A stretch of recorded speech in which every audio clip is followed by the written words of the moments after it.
የኢትዮጵያ ንግድ ባንክ የደንበኞች የመረጃ ስርዓት ደህንነት ለመጠበቅ ከፍተኛ ጥረት እያደረገ መሆኑ ተገለጸ። የመረጃ ስርዓት ደህንነት ወር በባንካችን ለሁለተኛ ጊዜ እየተከበረ ይገኛል።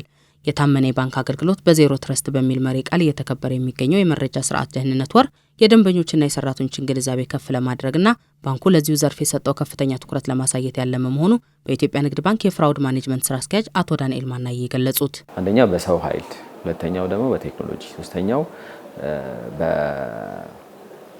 በአሰራር ሂደት፣ በመጨረሻ ደግሞ ዳታ ላይ በሚኖረው ጥበቃ በአራት መልኩ ልናያቸው እንችላለን።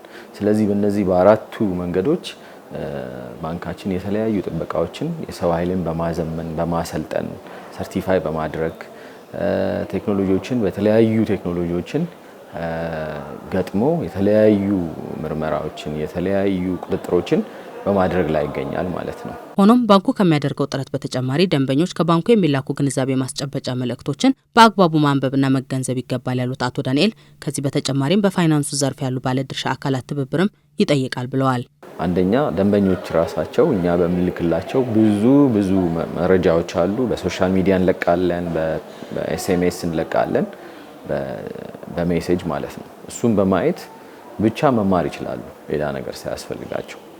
ከዛ በተረፈ ግን አገራችን ላይ ያለው የፋይናንስ ስርዓት ውስጥ ባንኮችም እና ሌሎች የፋይናንስ ተካፋዮች እዚህ ስራ ላይ የተሰማሩ ሰዎች የደንበኛ ሚስጥራዊነት እንዳለ ሆኖ መረጃን በመቀያየር ለምሳሌ ንግድ ባንክ ላይ የተፈጠሩ አንዳንድ ነገሮች ካሉ ሌሎች ባንኮች ያንን እንደ ትምህርት በመውሰድ ማስተካከያ ማድረግ፣ እዛም የተፈጠሩ ችግሮች ካሉ እኛ ጋር ማስተካከያ አድርገን ደንበኞቻችንን በመጠበቅ ይህንን ያለውን የደህንነት ስጋት በበቂ ሁኔታ ለመቆጣጠር ይቻላል ማለት ነው። የመረጃ ስርዓት ደህንነት ወር በዓለም አቀፍ ደረጃ ለ22ኛ ጊዜ በሀገራችን ለ6ኛ ጊዜ እየተከበረ ይገኛል።